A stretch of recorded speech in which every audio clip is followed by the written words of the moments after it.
Happy New Year. Welcome to 2021. First Sunday in the life of Coast Community for 2021, and I'm so glad you're engaged here because I believe there's a great foundation set for this year. And you know what? I'm excited about that. What an adventure as we can be really intentional to partner with Jesus to build up His church. I hope you had a great Christmas time, a time to stop and connect with family and friends. It's a great time of year. I love it.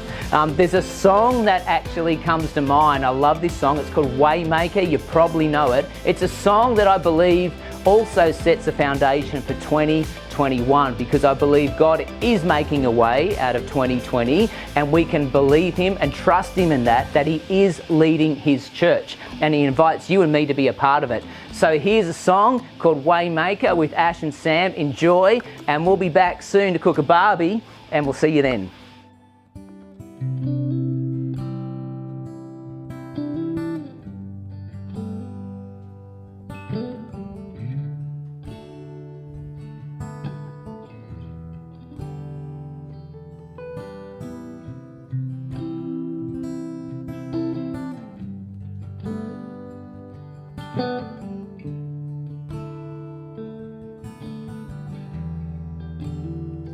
You are here, moving in our midst.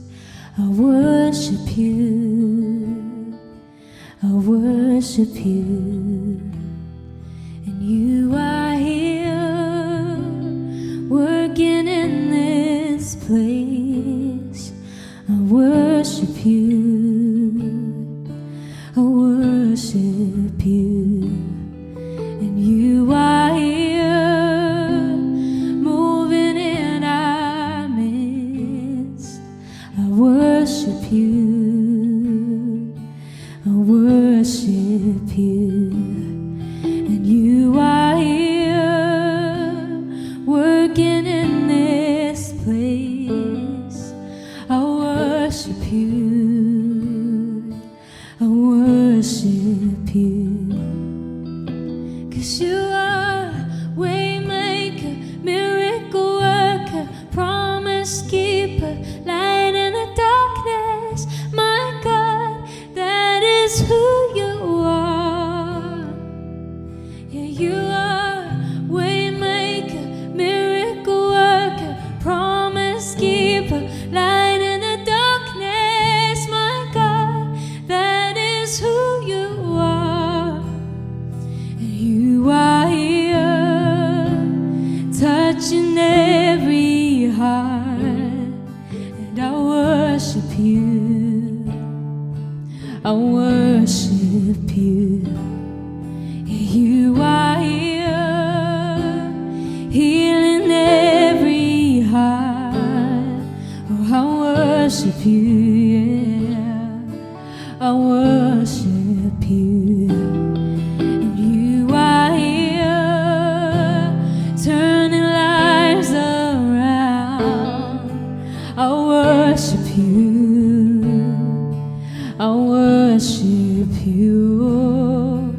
'Cause even when I can see it, you're working.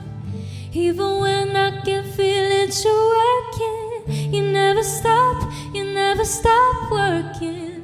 You never stop working. Even when I can see it, you're working. Even when I can feel it, you're working. You never stop working. You never stop working. Even when I can see it, you're working. And even when I can feel it, you're working. You never stop working. You never stop working. Even when I can see it, you're working. And even when I can feel it, you're working. You never stop working. You never stop, 'cause you are the way maker, miracle worker, promise keeper, light in the darkness. My God, that is who you are. You are way maker, miracle worker, promise keeper, light in the darkness. My God, that is who you are. Oh, that is who you are. That is who you are. That is who you are. That is who you are. Oh, that is who you are. That is who you are. That is who you are. That is who you are. It's who you are, Lord.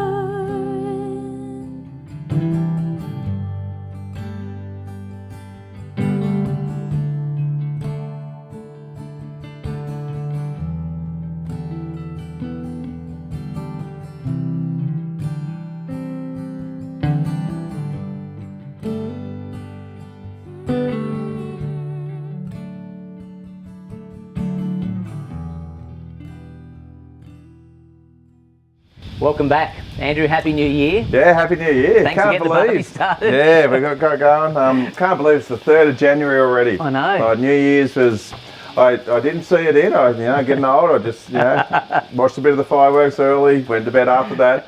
But yeah, can't believe we're into January already. Yeah. Yeah. I know, it's amazing. Yeah. I love this time of year. It's a nice feel. It is, isn't it? It is absolute barbecue weather. I think that's what we have great. nearly Yeah. every night Yeah. over that time. Still So some leftover ham from Christmas, but Yeah, yeah, that's barbecues right. I think That's are always a good. big part of that. Yeah. I agree. Yeah. It is, what I love about the freshness of a new year, it does bring about the opportunity, obviously, to think through what this year can look like. And Yeah. New Year's resolutions, all that kind of stuff. Yep. And they're cool, but I like going deeper, and especially in church life, to go, well, what would we want to see in 2021? Like, what would we want to see in the life of Coast Community Yeah. for 2021? I think it's almost like I had to write an article recently about our church. Someone asked for that, and I actually titled that "Positioned for Mission."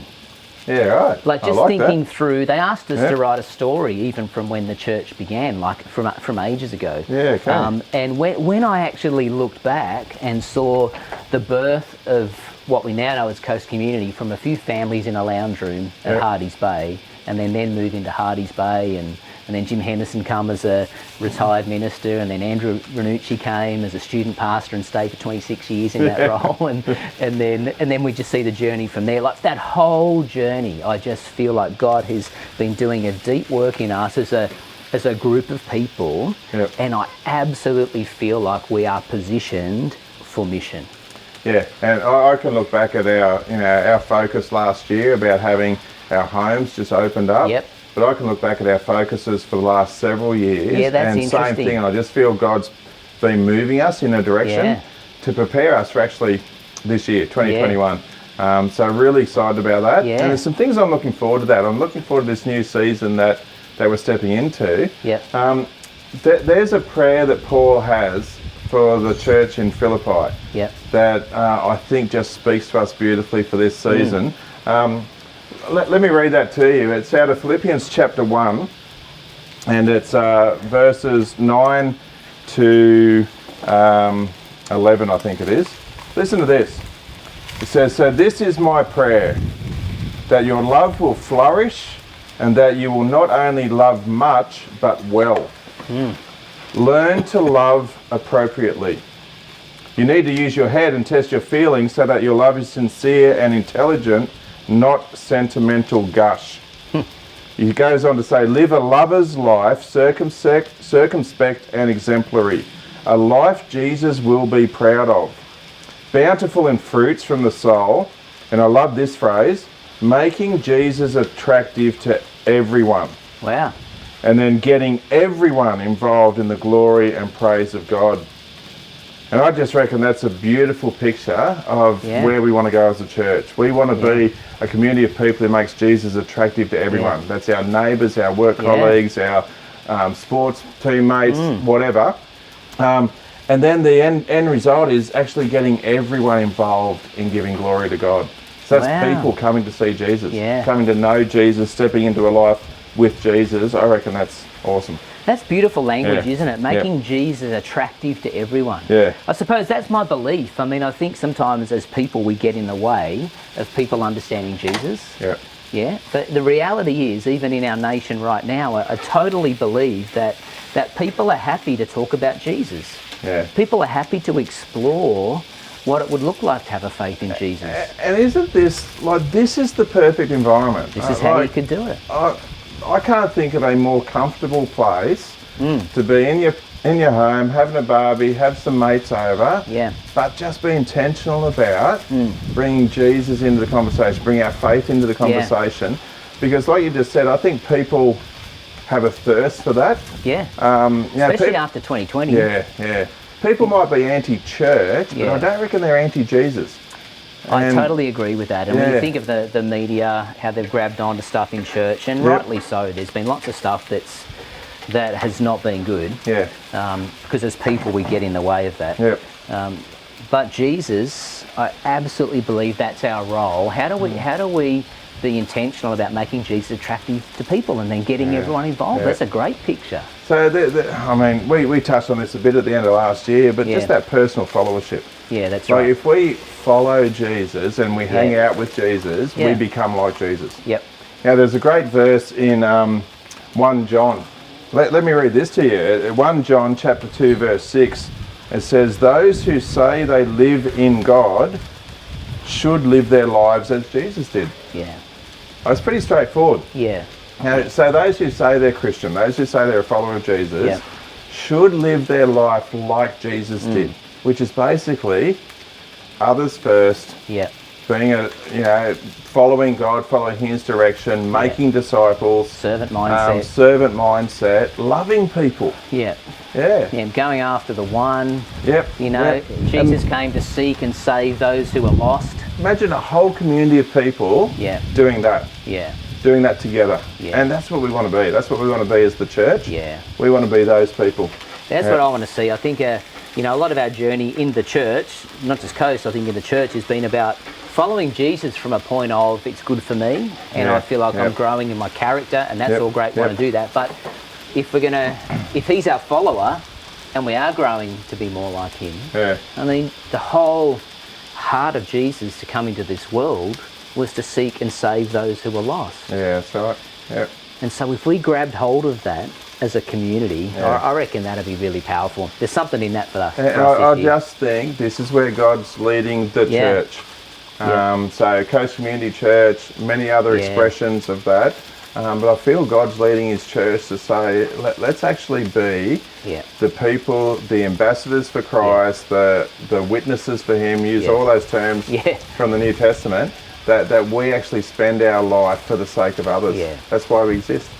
What's interesting, it's like the Father really is drawing people to Himself, right? And He's already doing that. He's the one who brings the revelation that Jesus is God. Welcome to the family of God when that happens. And so spiritually that dynamic's happening. And so we can trust that. And takes the pressure off. Takes the pressure off. I don't have to convince anyone of anything. No, I don't need to convert anybody. And God will do that by His Spirit. But what I think is really interesting is that God does that in conversation with Christian people. Yep. God trusts us. He trusts us with his message in his world. Yeah. I mean, his word is alive and active. But then, we have the ministry of reconciliation. We're ambassadors for Christ, whatever language we use. Yep. God trusts us with that. And you talk about that often. We're his hands, his feet, or his mouth. God's the one who does the convicting by his Spirit. God's the one who brings the revelation that Jesus is God. But it does it in conversation. I mean, I think I mentioned this and before. In relationship, just and natural conversation. relationship. And I love that in that when Jesus rose from dead and he's kind of hanging out on the beach and then he talks to Peter. Yeah. And I think I was talking about the other day maybe, and he says to Peter, "Who do you say I am?" And it's in this conversation that Jesus has that Peter kind of goes, "Well, I believe you're the Messiah, the Son of God." And Jesus says that no human person could have told you that. That's revealed That's a revelation from the Father. from God. Yep. And then he goes, and then upon you I'm going to build my church. And so it's on that confession on Jesus and a confession. But what I like about that story, it's in conversation, in faith conversation, that a revelation happens. Yep. And what I'd love to see is many, many conversations, whether it's around a barbecue, in a home church, in a workplace, as you go in your daily life, things. That's like, how do we live as Jesus in our context?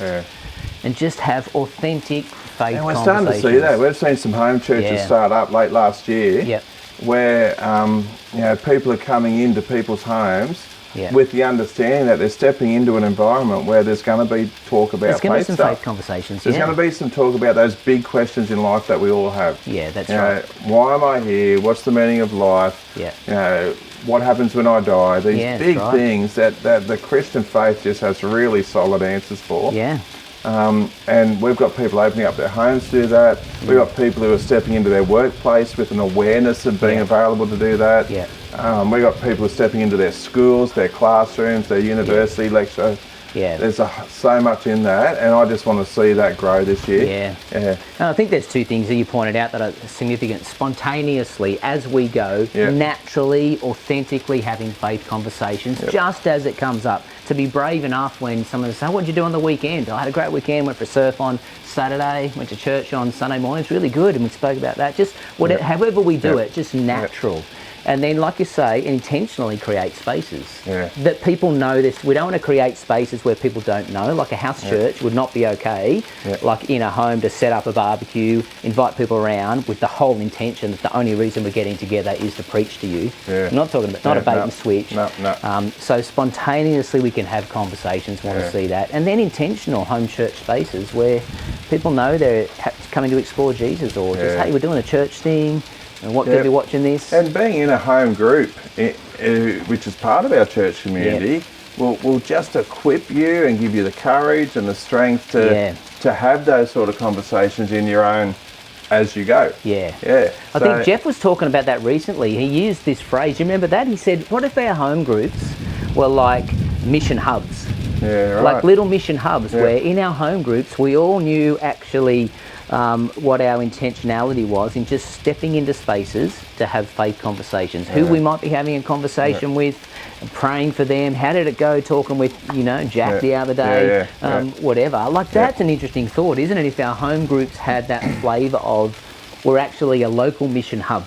And out of that hub, we go into our daily work, our daily commute, our daily whatever. And that'd be awesome, wouldn't it? I know. It's actually being the church. Being the church, Like when we read, particularly through the book of Acts, when we read how the church was birthed and what it did. It's mobilised. It was mobilised by people who were following Jesus. And then they gathered together and then they went.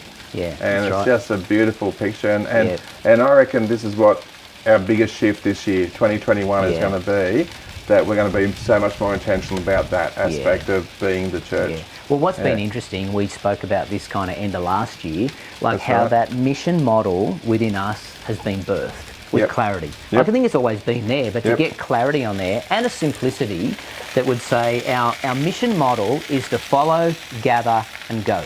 Yep. Where this year my hope is that we would see anybody who's part of Coast Community understand that daily I can actually have intentional practices to follow Jesus personally. Yep. And it could be as simple as grabbing the 5 Bible passages off our website each week and just spending a bit of time of a morning reading that or writing something down. But there's lots of practices, heaps and heaps, where we engage with truth, but just some fellowship so that we can gather and feel like we're coming full. We're gathering to contribute. We're gathering to be part of a family and to make that happen, but so that we can go.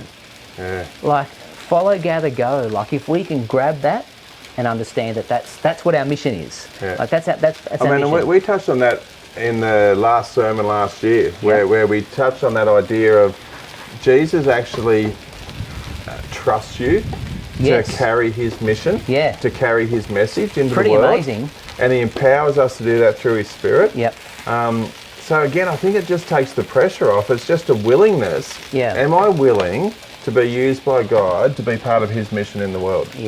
And as I just think about that, as I think about, really shifting that idea from having a personal salvation to actually go, no, I'm actually a building block. I'm part of the church, and the church is on mission in the world, and I'm doing it with others. There's something about that that's really exciting. It's good because it provides this appropriate challenge where we are challenged in that.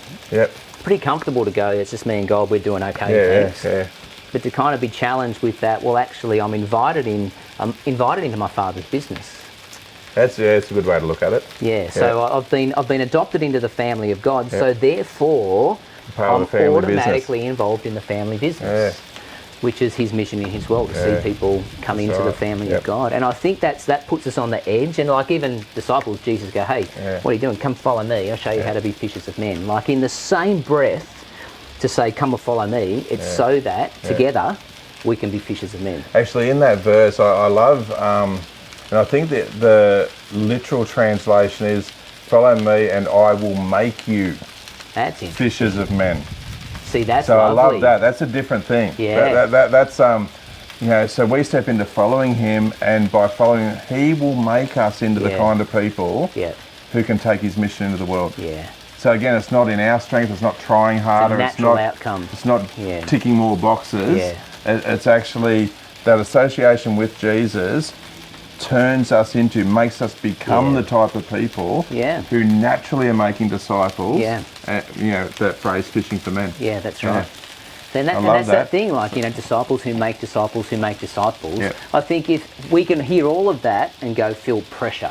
But what we're saying is that we don't want anyone to feel pressure, us included in that. It's just we want to be following Jesus personally, gathering together so that we go. And it can be as simple as this. It can be as simple as cooking some snags on the barbie and having a chat with a mate. Even with your neighbours, whoever, it's just like, hey, come on in. Well, it's not hard. Like, find some common ground and just find, what does that look like? Just share some stories. I think there's something in that. As we connect and just go, hey, you want to catch up?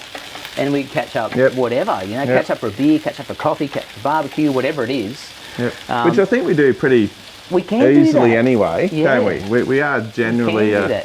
That's the Aussie way, right? Aussie way of catching up, So however we do that, especially with people we feel there's some kind of connection with, and just naturally be ourselves. I mean, how many times have I said just be you? Like, let's just be us, and naturally kind of just share us. Firstly, I reckon, just hear someone else's story. And then I be myself and Tanya goes, no, stop doing that. Stop being yourself. That's funny. But, no, you're right. It doesn't need to be too difficult. And what I love about the simplicity is actually if we do it together as a community, and we encourage one another in this, and we share stories and ideas that work, that don't work, that we place courage in one another. We equip one another with some ways to do it. That there'll be something about the growing strength in our own community that's extending into the wider community for the sake of Jesus, and it's actually worth giving your life to. I mean, one thing I think that we will explore next year that I'd want to see is just how do we together equip each other for that? I think we can be good at encouragement, to place courage, but what is even some language we can use, what's some tools we can use that just helps us authentically connect with people? I think that's going to be cool.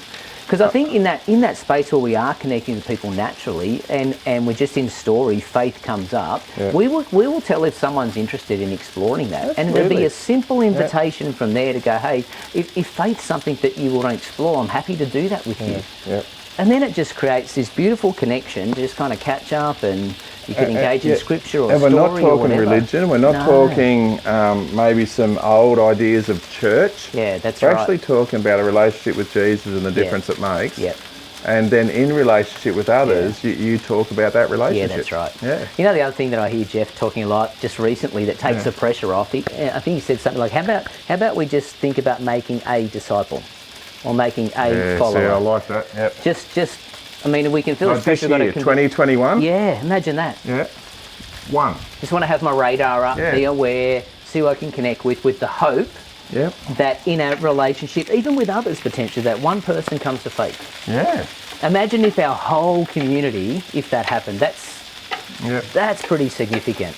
And what I love about that is that, as you said earlier, God is already in the business of drawing people to himself. Yeah, that's right. And he doesn't need to use you and I. Yeah. And it's actually not anything you or I say that converts somebody. Yeah. So it's stepping into relationships that exist. Yeah. Going, God, I believe you're already at work. Yeah. So I'm just going to be real. I'm going to be authentic. Yeah. And I'm going to be a little bit vulnerable and share a little bit about what my faith journey's like. And let God do the rest. Yeah. And imagine if we went into this year, so I'm not big on New Year's resolutions, but what if we started this year, we're already 3 days in, what if we started this year by praying, God, show me one person, maybe 2, maybe a handful, who are some people in my world that you're already at work in, that I can just be intentional about inviting into a space like this. Like, we can do that. Yeah. I believe we can. And what we're not saying is we're not asking you to invite people to church. No. Because we are the church, mobilised. I mean, that can happen, to invite people to a gathering. That's absolutely fine. Yeah. But let's just connect authentically with people as we go, from a place of we're personally following, we're gathering for mutual equipping and encouragement so that we go. Be really cool. What's interesting, I reckon, when we take the pressure off, the Father's doing his work, the Spirit's doing his work, and he uses us in the process, he partners with us. And if we go, well, let's just be aware of one, if we can sort of see one person step into faith, what can happen out of that is incredible. Like from the one. Like I remember, we've seen it before in our story, especially through our school. We would see kids enrolled at Coast Christian School. The kids would have this kind of exposure to a Christian faith and go home and talk about it. And we would see whole families come to faith. It's been great to sit in interviews with new families last year, and even have that conversation that you know what, your kids are going to come home. And they're going to talk about Jesus, and this is what it's like. So if you want to know more about it, come and talk to us. But it's that very dynamic. So these kids are going to learn about Jesus, and many kids will step into a relationship with Jesus. Then they go home to their families, and we can see whole families come into faith because of some of those ministries like our preschool and our school. So great engagement with families there. And it could be even someone who's older, but I think when someone comes to faith and is living in their family, there's so much that can come out of that. Like even Kel's story, she was the first one in her family that came to faith. That's right. And from her doing that, she's got other people in her family, a mum and a dad, actually choose to follow Jesus and have a faith. It happens like that. Reminds me of that story, I think I've got it here, I had it written down in Acts, I think it's Acts 16, where there's a story where I think Paul was in jail. Remember that? That's right, he was in jail and the doors flung open. Crazy stuff, and the jailer's kind of there, supposed to be looking after him. That's right. And he realises they're free, and then Paul's going, it's okay, don't worry about it, don't kill yourself. Yeah, because he was going to do himself in, because he thought, well, I'm dead, the prisoners are free. And he's kind of going, no, I'm here, it's all good. What I love about that story, I've got it written here in Acts 16, it says, the jailer called for lights, and he ran to the dungeon and fell down trembling before Paul and Silas. And then he brought them out and asked, sirs, what must I do to be saved? So this jailer was the one asking. Once they've kind of experienced something of God. And they replied, believe in the Lord Jesus and you will be saved, along with everyone in your household. And then I think the story continues where that actually happened, and Yeah. they went to his house and they were kind of had some hospitality, and I think it was that night immediately their whole house was baptized. Yeah. Like, man, talk about a vision. So obviously, what this guy saw, Yeah. and the revelation that Jesus is alive, Yep. and God, Yep. and then that changed him, and the change in him obviously affected his Yeah. family. And it happened really quick. Yeah, yeah, It's like, I think we can think this is a long process, Yep. but a revelation that Jesus is God can have immediate impact in a family Yeah. and beyond. And then they were baptised straight away. They didn't wait till they were mature or felt like they had stuff all together. Like, it is my hope that we'd see many more baptisms yeah. next Yeah, year. And, yeah. and I think we And will. families being baptised together. How Imagine cool that. would that be? That would be very cool. Yeah. Because I think Very we're going to cool. have some towels next year, aren't we? Yeah, I We're want gonna to do have that. I want to get some towels. towels printed. Yeah. We've been talking about this, getting 100 towels printed. Yeah. Baptised 2021. So imagine the family getting a whole family set. Because set of towels. they all got Free baptised set on the of same steak day. knives. Yeah, yeah. It's good. I mean, it's, How good would that be? baptism is such a significant Yeah. day. There was one person who was baptised in Celebration Sunday out of the 10, Yeah. and I know that it was that significant to them, and a teenager, that they made their baptism date their password on their phone. How cool is that? Yeah, we better not say who that was. That's right, that's right. But that's a That might change it significant now. day, isn't But it? that's it. I mean, if you're kind of that age, Yeah. password on your phone is pretty significant. Yeah. And kind of go, actually, that's how it plants Yeah, and wow. marks something in my life that's huge. Yeah, doesn't it? And so I think that's one of our biggest markers of fruitfulness Yeah. and effectiveness in a church Yeah. is the amount of people we see baptised. Could you imagine Yeah. us being a community of people Yeah. that God chooses to work in and through, Yeah. and we see families coming Yeah. to faith? Yeah. Well, bring that on. See, we're gonna hang on to that because I think that's a picture of what is to come, Yeah. and I think we can bring the faith to that, the expectancy to that. I don't know what's going on for you right now, but as I think about that, Yeah, there's an and- excitement there. and think of the reality that from us just being brave enough to do this with someone Yep. or a few people, just as Yep. we go in all the different places God places us, Yeah. and just be brave enough to kind of share story and hear if there is some kind of connection and someone's asking questions about faith, and go, hey, happy to explore that Yeah. with you, and just start a journey and see people come to faith, and then see whole families come to faith. I totally believe that's possible right now in our context on Yeah. the Central Coast. Absolutely believe that's possible. And that, I think, is the blessing from last year, Yeah. is that we had time to sit and listen to God. Yeah. And I reckon that's our biggest shift, that we're moving forward, 2021, to go, we exist for the sake of those who do not yet know Jesus. Yep, that's Whereas right. I reckon in the past we've probably existed for our own sake. Yeah. And that shift is going to be significant, but I can't think of a better thing Yeah. for us to actually give ourselves to. Yeah. Bring that on. Totally agreed. Yeah. So it's going to be a great year, and so I suppose our invitation is to actually be intentional in being part of that.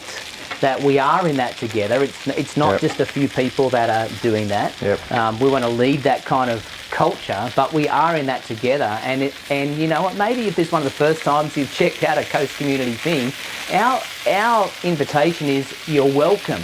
This is what it looks like. You're welcome. Yep. And so we'd love you to be a part of that, because I think together, well, that's our vision, right? As each Yep. part does its own special work, helps the other parts grow, so the whole body is healthy, growing, full of love. Yeah. Yep. That's what we want to see. So Yeah. come with us. It's going to be an exciting year. Looking forward to doing that with you. It's Yep. cool. How are these going? Well, I think they're nearly ready. So I reckon Good to we go. need to wrap up. We need to wrap up. So thanks for being with us. First Sunday in January. Yeah. First Sunday in 2021. And as Kev said, love to have you just on the journey with us Yeah. as we just follow God into what He's got planned for us this year. Yeah, it'd be really cool. Yeah. We'll see you really soon. See ya.